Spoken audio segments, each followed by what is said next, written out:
ही निवडणूक जी आहे, ही निवडणूकमध्ये अनेक लोकं आपल्याला येतील, सांगतील, की हा जवळचा आहे, हा लांबचा आहे, हा माझ्या जातीचा आहे, हा माझ्या धर्माचा आहे. परंतु एक शहर म्हणून आपण कोणाकडं व्हिजन आहे, हे शहर पुढं भविष्यात कोण पुढं घेऊन जाऊ शकतं? पुढच्या झपाट्याने बदलणाऱ्या परिस्थितीमध्ये कोण आपल्याला इथे खऱ्या अर्थाने न्याय देऊ शकतं? जे आजही संगमनेर शहरातील जे सामान्य लोक आहेत, त्यांच्या जीवनशैलीमध्ये बदल कोण करू शकतं? या सगळ्याचा सारासर विचार आपण सगळ्यांनी केला पाहिजे. मी आपल्याला एवढंच सांगेल, की हे सगळे बदल करण्याची राजकीय इच्छाशक्ती माझ्यामध्ये आहे.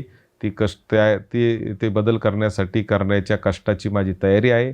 माझ्या पाठीशी जर आपण खंबीरपणाने उभं राहिलात आणि 30च्या 30 नगरसेवक आपले वैयक्तिक संबंध बाजूला ठेवून आपण 30च्या 30 नगरसेवक जर मला निवडून दिले आणि एक नगराध्यक्ष जर मला अशी 31 लोकांची जर टीम आपण जर मला दिली, तर मी निश्चितपणाने आपल्याला खात्री देतो, की पुढच्या 5 वर्षात आपल्याला अभिप्रेत असलेलं काम आणि सगळ्या महाराष्ट्राला हेवा वाटावं असं संगमनेर मी निश्चितपणाने करेल, याची आपल्याला ग्वाही देतो.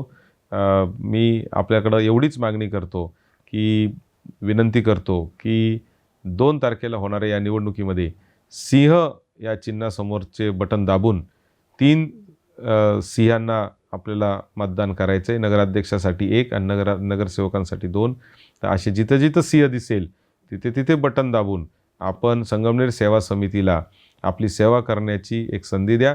5 वर्षामध्ये संगमनेर शहराला मोठ्या पद्धतीने पुढे घेऊन जाण्याचं काम निश्चितपणाने आम्ही करू.